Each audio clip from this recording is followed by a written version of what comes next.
Ilmu itu adalah sebuah cahaya. Wa nurullahi la yuhdalil asi. Dan cahaya Allah itu tidak akan terpancar kepada orang-orang yang berbuat maksiat. Nyuci sambil nangis ya kan. Kadang-kadang nyanyi. Suasana masih ke awal.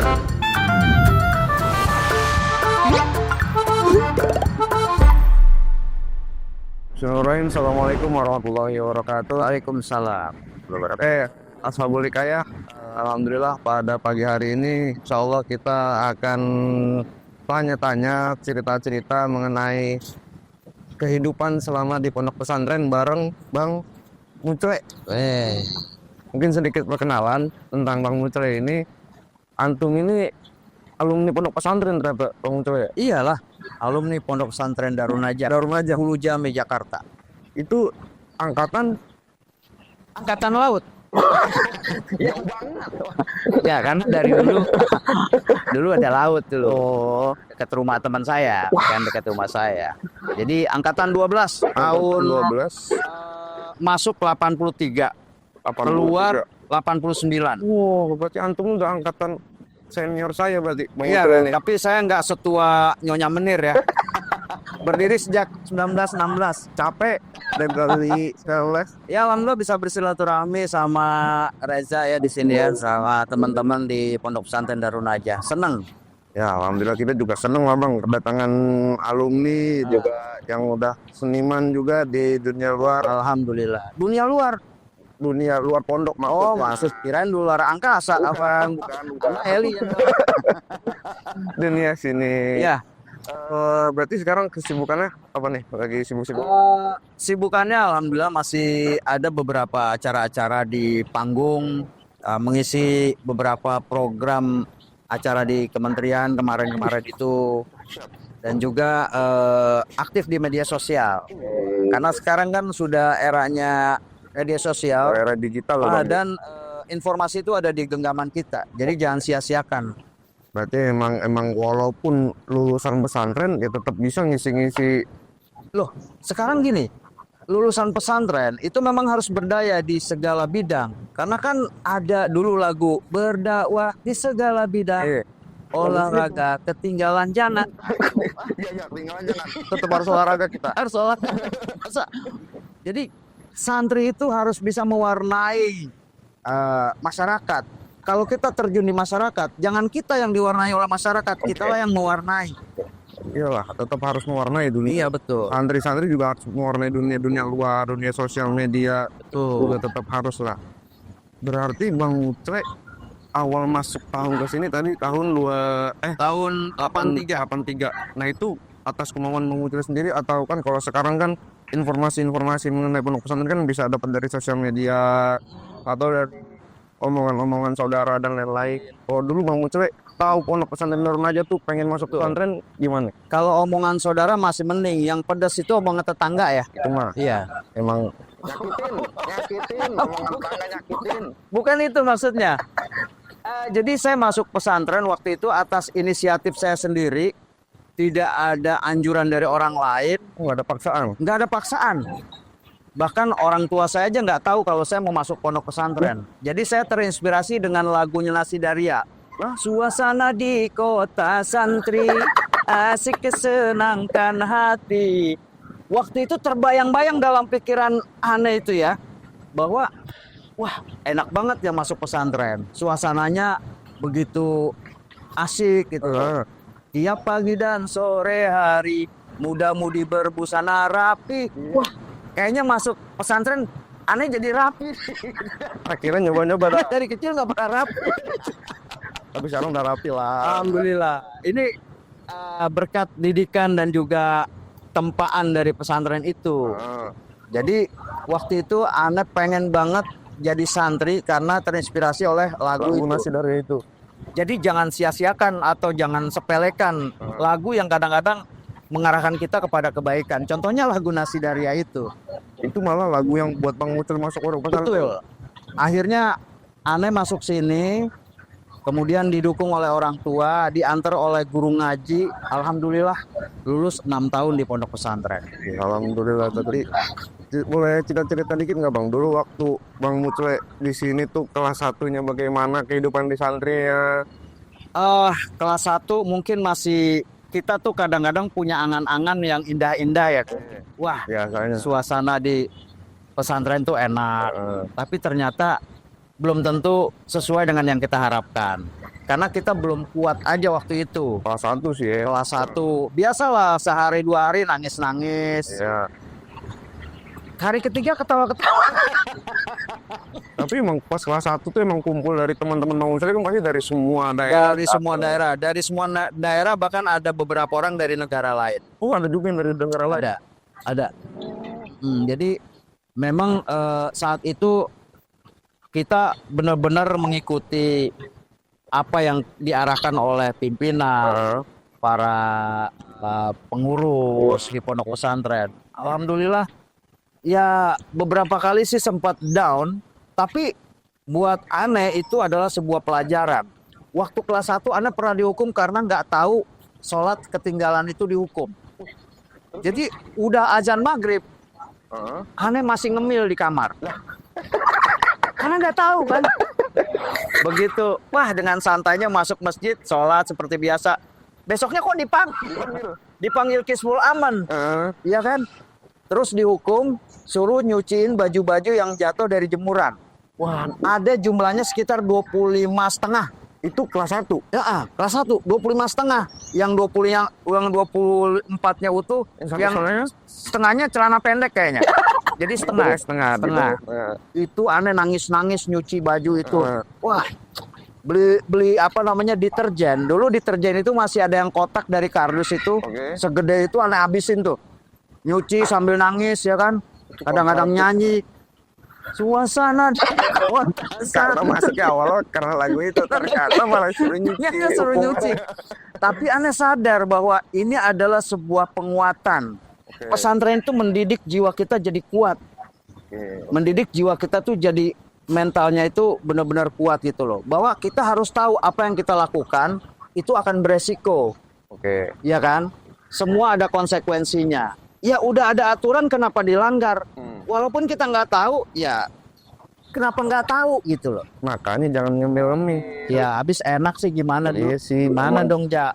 Ente juga kalau ada di situ pasti ikut Ya. Cuman bareng-bareng karena misalnya UV berdua jadinya enakan dikit. Kan enak. Ini bisa bagi dua. Yang tadinya 25, ente 20 ada 5. Jadi aneh yang banyak. Ya, itu memang suasana di pondok itu membuat kita tuh jadi apa namanya serba berpikir dan banyak menimba ilmu. Yang paling penting adalah Ana jadi tahu bagaimana mengatur waktu-waktu kita itu dengan baik. Kapan waktu kita belajar, kapan waktu kita main, kapan waktu kita ibadah. Itu semua sudah dibuat sedemikian rupa di pondok pesantren. Itulah yang membuat Ana jadi semakin wah ini asik gitu loh. Tadi saya juga mikir-mikir nih, kelas 1 saya juga udah botak, Bang. Kelas 1 saya juga udah botak. Ente udah botak? Jangan-jangan ente dari kecil emang gak ada rambutnya kali? Oh, ini aneh. Oh, karena hukuman? Iya, karena hukuman. Kalau boleh tahu, ente waktu itu melakukan apa bisa dibotak? Kalau aneh dulu ya emang mungkin masih kelas 1 juga ya. Kelas 1 udah, ya itu bosen, juga ada rasa nggak betah kan. Akhirnya ya kabur aja udah. Kabur, pas balik-balik ternyata dicari yang bagian keamanan ada absen. Itu berarti ente disayang sama bagian keamanan karena dicari-cari. Alhamdulillah gitu. Temen Ana ada yang nggak dicari-cari. Aku sekarang belum ketemu karena dia langsung keluar udah. Gitu. Ya ini kan berkaitan dengan mental dan juga apa yang kita, kalau emang dia kuat, dia mau menerima apa yang sudah digariskan oleh pondok, dijalani dengan baik, insya Allah aman-aman aja sih. Pondok itu menyenangkan. Tapi Bang Ucai selama udah lulus dari pondok nih kadang masih ada rasa kangen sama Masih lah, masih kangen. Kadang-kadang Ana sering WA-an sama Darun Najah tuh. Oh, sama admin Darun Najah ya? Maksudnya tuh teman-teman Darun Najah. Oh, masih kontekan sama teman-teman Masih. Karena kan Darun Najah itu adalah momen paling penting dan berkesan di waktu di pondok ya. Kalau Anda merasa bahwa pondok itu paling berkesan? Iya, paling berkesan banyak. Justru yang aneh mau garis bawahi adalah ketika kita di pondok itu seperti saudara semuanya itu. Oke, itu sih ya. Karena kan kalau Anda lihat bahwa kok setiap waktu kita selalu terhubung dengan Darun Najah, dengan pondok. Karena memang kita merasa bahwa di pondok itu kita persaudaraannya kuat gitu. Iya sih, karena emang nggak ada orang tua juga ya, lepas maksudnya lepas dari orang tua juga, Iya. pesantren satu sama lain teman-temanannya ya. Iya, betul. Oke. Bang Pucwe, tadi kan masuk Darun Najah karena lagu Nasi Daria. Kehidupan Itulah suasana di suasana di kota santri. Kenapa waktu itu mau masuk ke pondok pesantren Darun Najah? Sebetulnya Darun Najah bukan pilihan buat saya. Yang milih kan guru ngaji saya itu yang bawa. Dari guru ngaji. Iya. Guru ngaji di kampung. Eh, Ada dulu kalau kita habis maghrib tuh ngaji sama dia. Tuh. Kemudian ya mungkin ada obrolan orang tua sama guru ngaji ini ya. Nih anak saya mau ke pesantren nih, kemana nih gitu. Akhirnya dibawa ke sini. Mungkin kalau waktu itu dibawanya ke hutan, bukan santri. Itu namanya udah jadi apa namanya? mungkin bulunya banyak. Udah mau jadi Tapi akhirnya ketika saya masuk ke sini, saya melihat yang pertama suasananya enak. Kemudian kehidupannya itu tergambar bahwa kegiatan-kegiatannya itu luar biasa gitu loh. Itu yang buat saya akhirnya nggak bisa lupa gitu loh dengan Darun Najah. Dengan yang dulu dengan yang sekarang itu suasananya masih sama, cuma ada beberapa perubahan-perubahan yang menurut saya nggak terlalu merubah imajinasi saya tentang pondok pesantren Darun Najah. ada tempat yang spesial nggak Bang dulu pas Bang Mucre santri di sini? Tempat spesial, Yang sama teman-teman atau ngapain, atau kadang kan ada aja tuh tempat Bang Mucre misalnya biasa ngelakuin pelanggaran atau kumpul sama teman-teman ngomongin apa, belajar bareng. oh kalau itu ada dulu kafetaria. Tapi kafetaria itu berdiri kan udah lama setelah saya masuk ya. Kalau dulu masih zaman-zaman belum apa-apa, itu lokasi paling enak ngumpul adalah di dapur. Dapur, Di matbah. matbah. Itu makan bareng-bareng di situ, ngantri, tang tang tang tang. Dulu gitu tuh, dulu begitu tuh. Zaman antum pasti matbahnya udah bagus kan? Zaman aneh dong. Hafan Tuhan, Ente tahu kawat ayam nggak? ngapa sawat ayam? Pembatasnya gituan. Jadi di atas itu ada kawat ayam, di bawahnya ada kayak loket gitu buat masukin piring ke bagian matbah untuk minta idam. Oh loket nggak bisa ambil sendiri. Nggak bisa. Ente pikir prasmanan. Ini kan pondok. Kondangan gitu. Beda, beda. Tapi kondangan juga nggak selalu menyenangkan. Buktinya Ana nyendok rendang dapatnya lengkuas. Itu pahit. Nggak terlalu menyenangkan. Enak itu. Tuh, enak di pondok juga. Enak di pondok juga. Nggak Nggak ada gitu. Di matbah itu tempat yang paling enak buat ngumpul. Kita makan sambil ngobrol. Waktu itu pola makannya itu berubah-ubah. Ada yang kita awal-awal tuh aneh ngambil sendiri gitu apa, minta sendiri. Idamnya itu ada ya tempe jaket, Tempe jaket apa? tempe yang ada tepungnya. Nah, Tempe jaket. atau sewaktu-waktu tempe berontak. Tempe yang dicacak-cacak gitu kan. Itu berontak tuh. Iya itu berontak. Macam-macam itu. Dan itu udah nikmat banget kita makan. Iya sih, dulu memang nikmat banget makanan gitu aja juga udah nikmat banget. Udah Udah nikmat pesantren. Sayurnya sayur kacang, aneh inget banget tuh sama kerupuk merah Kenapa kerupuk yang kalau digigit ngelawan. Selain warna merah nggak ada lagi? Nggak ada. Warna lain itu pun kayaknya nggak sengaja tuh kecampur. Bisa. Tapi enak. Berarti sekarang Bang Mucre kan dulu keluar pondok pesantren tahun 89. Habis itu Lanjut kuliah di Fakultas Syariah IAIN, Institut Agama Islam Negeri, sekarang UIN. Oh sekarang UI. Sekarang Universitas Islam Negeri. Oke, dan sekarang habis itu lanjut ke dunia entertain. Enggak. Kalau dunia entertain itu dari pondok, Ana udah dunia entertain. Udah dari pondok malah. Dari pondok Ana udah bikin band dulu. Udah ngeband juga di sini. Sempat dilarang. Jadi aturan itu berubah-ubah. Dilarang, kemudian kita sempat dibolehkan lagi. mungkin jiwa seni udah mengalir pada saat di pondok kali ya. Oke. Walaupun kakek aneh pemain rebana, tapi aneh nggak melanjutkan kiprah kakek aneh. Aneh banyak masih di panggung, dunia panggung, bermain musik. Sampai di kampus aneh masih bermain musik.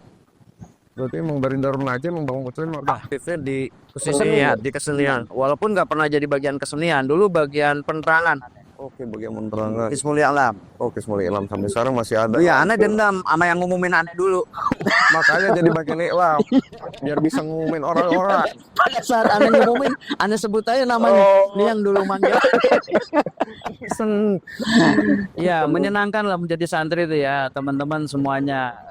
Kita harus bangga menjadi santri itu adalah sesuatu yang membanggakan. Alhamdulillah. Dan kalau kita lihat dan kita telah secara seksama menjadi santri itu kita sudah one package, satu paket komplit. Pengajaran dapat, kemudian pendidikan dapat, kedisiplinan dapat, memperkuat jiwa kita, mental kita ada di situ semua. Gitu. Kalau keluar dari pesantren, kan sekarang kan udah di dunia hiburan, di dunia entertainment dan lain-lain, masih ngamalin nilai-nilai kepesantrenan.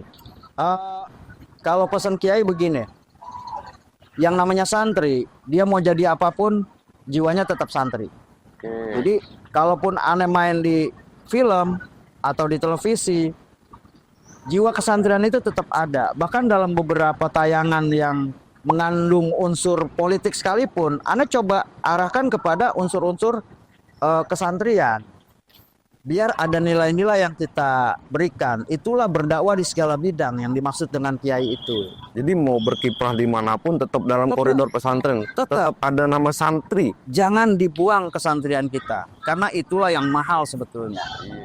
Orang-orang juga tahu. Tapi ketika aneh diajak dalam sebuah produksi film, aneh pernah inget tuh di film Bukan Cinta Biasa, sama Wulan Guritno, sama Ferdi Element, sama Olivia Jensen. Itu aneh sebagai pimpinan pesantren saat itu. Tapi pemikiran mereka bahwa pesantren itu adalah membuat orang-orang yang nggak benar jadi benar gitu. Ya masih seperti itu. Tapi nggak apa-apa. Itu kan sebuah proses pendidikan. Jadi di film itu ada rocker yang mau tobat sama teman-temannya ini. Mereka dimasukkan ke pesantren. Mereka masuk pesantren biar bisa tobat. Karena anaknya yang mendorong dia. Keren kan? Mungkin ada yang udah pernah nonton. Itu sequel juga. Bahkan di film Sepatu Dahlan, aneh juga berperan sebagai guru di sebuah lembaga pendidikan di mana Dahlan Iskan sekolah dulu. Itu tetap ada nilai-nilai kepesantrenan juga ya? Ada. Oke, sekarang kira-kira nih Bang, apa motivasi untuk anak-anak di luar sana nih supaya ayo ngajak masuk pesantren? Karena kan berita-berita sekarang yang ada itu kan ya banyak buruk kayak lah tentang pesantren. Kira-kira Kalau motivasinya apa nih? aneh sih berharap ya yang nonton ini justru orang tua ya, jangan anak-anak doang. Target-target orang tua. Karena justru tanggung jawab terbesar di rumah adalah orang tua yang mendorong anak-anaknya untuk jadi santri. Karena apa? Seperti saya bilang bahwa paket lengkap di pesantren itu sangat dibutuhkan oleh orang tua zaman sekarang. Di mana era digital itu sudah mengepung anak-anak. Dengan sekali scroll dia bisa menemukan banyak informasi. Maka di pesantren itu melimitasi semua hal-hal yang buruk dan ini harus disadari oleh orang tua. Jadi ya sebenarnya orang anak tuh nggak salah lah masuk pondok pesantren ya. Nggak salah.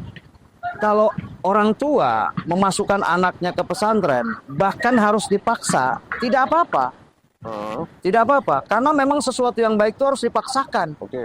Jangan pernah kita tuh membatasi sesuatu yang baik seolah-olah kita masih ragu, jalannya setengah-setengah. Jangan, tapi tetap dalam pengawasan, tetap dalam suasana psikologis yang bagus. Jadi orang tua mendorong anaknya untuk belajar di pesantren itu bisa tercapai dengan baik. Nanti anaknya juga akan menemukan jati dirinya di situ. Karena pembelajaran pesantren tuh 6 tahun memang untuk penguatan jiwanya juga ya. Insya Allah. Walaupun sejelek-jeleknya anak santri, ya pesantren, anak pesantren, dia pasti masih memegang teguh yang namanya unsur akidahnya, dia bisa berpikir secara luas, kemudian dia punya wawasan lebih baik dari yang lain. Saya kira begitu. Oke, kira-kira nih Bang Ucel ya, ada nggak pesan yang bisa disampaikan ke santri-santri nih? Khawatirnya kan ada yang ya kayak Bang Ucel lah kelas 1 udah ngedon duluan karena jadi dikasih pesan semangatnya nih Bang untuk santri-santri ini biar tetap rajin, tetap semangat di kehidupan pesantren. Ah, jadilah diri sendiri, jangan jadi orang lain. Karena yang orang lihat dari kita adalah diri kita, bukan orang lain. Jadi untuk menjadi diri sendiri, bahkan untuk menjadi santri yang istiqomah, itu harus menyadari bahwa pentingnya pelajaran, pentingnya didikan pesantren terhadap kita itu adalah modal bagi kita. Kalau apa istilahnya ada kendala-kendala, ada rintangan, ya kan? Mana ada kehidupan yang gak ada rintangannya? Semuanya juga Semuanya ada pasti. Jangan kita berkata bahwa kalau kita bilang di tempat lain tidak ada rintangan, oh justru lebih besar tantangannya di luar itu. Malah lebih banyak. Malah lebih banyak. Insya Allah jiwa-jiwa kesantrian bagi teman-teman ya yang masih nyantri, yang tetap bisa istiqomah, insya Allah akan lebih baik. Ya, insya Allah bisa lah tetap bisa berjalan lah 6 tahun kan karena emang full kegiatan juga kan Bang Ucel ya. Ya, insya Allah. Insya Allah tetap bisa ngejalanin lah. Oke, kembali lagi nih tadi ke laptop. Nggak ada laptop tadi. Nggak ada. Bang Ucel kan dari tahun 83, 6 tahun. Lulus nggak? Lulus kan? Lulus. Lulus, alhamdulillah. Oke, pelajaran yang paling susah Bang. Yang paling susah pelajaran kalau aneh dulu memang nggak hobi matematika ya. Oh, Jadi soal hitung-hitungan aneh tuh agak kurang. Kecuali ngitung duit ya. agak itu semua orang lancar. Semua orang lah saya. Nggak tahu kita kalau matematika lemah, giliran dikasih duit hafal. Kalau urusan itu kita teliti. Jadi pelajaran yang paling bukan kurang disukai, tapi kurang nempel aja gitu ya. Waktu diajarin juga kayaknya pelengos ya Iyalah. matematika itu. Kalau yang paling disukai? Paling disukai dulu mahfuzot suka, Mahfuzot. terus tafsir suka, sama ini sama tarbiyah wa ta'lim suka. Tarbiyah wa ta'lim. Masih inget guru-gurunya nggak? Masih. Siapa aja? Dulu guru tarbiyah wa ta'lim tuh Ustadz Hukmi Moyankan. Ustadz Hukmi. Ustadz Hukmi. Tuh. Terus siapa lagi? Terus kalau guru matematika Ustadz Sofyan Hadi. Oh, Sofyan Hadi. Terus kalau nggak salah ya, insya Allah nggak salah sebut nih. Terus kalau guru mahfuzot itu dulu sempat Ustadz siapa ya? Ustadz Dardiri kalau nggak salah sempat ngajar. Dardiri. Semua Ustadz Gufron juga sempat ngajar. Ustadz Gufron. Ustadz Gufron dari ngajar Pak Mahfudot. Oke. Ngajar saya. Pelajaran Mahfudot. Mau ngetes Bang Ucel ini. Waduh, ini saya udah lama loh lulus. Masih mau dites juga. Nggak apa-apa. Siapa tahu Terus kalau dites saya lulus masuk lagi sini. Jangan lah, jangan dari kelas 1 lah. Pelajaran Mahfudot yang simpel-simpel ya Bang. Selain manjada, wajada. Mahfudot apa? Selain itu. Maunya jauh-jauh aja, ente ntar nyasar loh. Kalau Mansur Baroko Pirut semua. Oh iya, masih ingat. Anda masih ingat nih. Apa ya? Syakautu ila waqi'in su'al hifdzi fa arsyadani ila tarkil ma'asi fa akhbarani bi anna al-ilma nurun wa nurullahi la yudalil. Itu kalau nggak salah Mahfudot kelas 2 itu. Iya. Jabarin. Waqi itu adalah gurunya Imam Syafi'i kalau nggak salah. Ya, betul. Terus Imam Syafi'i itu menghadap kepada Waqi, syakautu ila waqi'in su'al hifzi, akan sulitnya menghafal. Fa arsyadani ila tarkil ma'asi, maka si Waqi ini mengajarkan untuk meninggalkan maksiat. Fa arsyadani ila tarkil ma'asi. Fa akhbarani bi anal ilma nurun, dan dia mengabarkan bahwa ilmu itu adalah sebuah cahaya. Wa nurullahi la yuhdalil asi, dan cahaya Allah itu tidak akan terpancar kepada orang-orang yang berbuat maksiat. Masya Allah. Aduh ya sia-sia nyuci baju 25 sapot. nggak sia-sia mempawai selama di sini. Tapi jangan salah, di pesantren bukan itu doang, banyak banget yang bisa kita dapat ya. Jadi jangan lupa masuk pesantren sebelum terlambat. Masuk pesantren tuh ya semuanya, yang orang tua yang masih punya anak. Orang tua jangan suruh masuk, ya aja. Orang tuanya jenguk aja, jangan sering-sering juga cukup. Iya tuh anaknya masukin pesantren biar bisa kayak Bang Mucoy nih. Amin, insyaallah. Kalau mau mampir sosial media Bang Mucoy, Boleh ke TikTok @mucle_katulistiwa. Silakan mampir, setiap malam saya live di sana. oh bisa nonton ya. Karena emang nggak ada kerjaan lain. Itu kerajaan Mahfudah juga dilakukan. Lain gitu. Oke, terima kasih banyak Bang Mucoy. Sama-sama. Senang bisa silaturahim. Alhamdulillah kita juga senang nih yang di pondok pesantren bisa dikunjungin juga sama salah satu. Wah, bisa sering lagi ke sini ya. Insya Allah. Terima kasih banyak Bang Mucoy. Terima kasih banyak semuanya. Ya. Terima kasih banyak. Cukup sekian. Semoga ada manfaat-manfaat yang bisa diambil. Kisah-kisah inspiratif dari Bang Mucoy. Syukron. Allahu minkum. Assalamualaikum warahmatullahi wabarakatuh. Waalaikumsalam warahmatullahi wabarakatuh.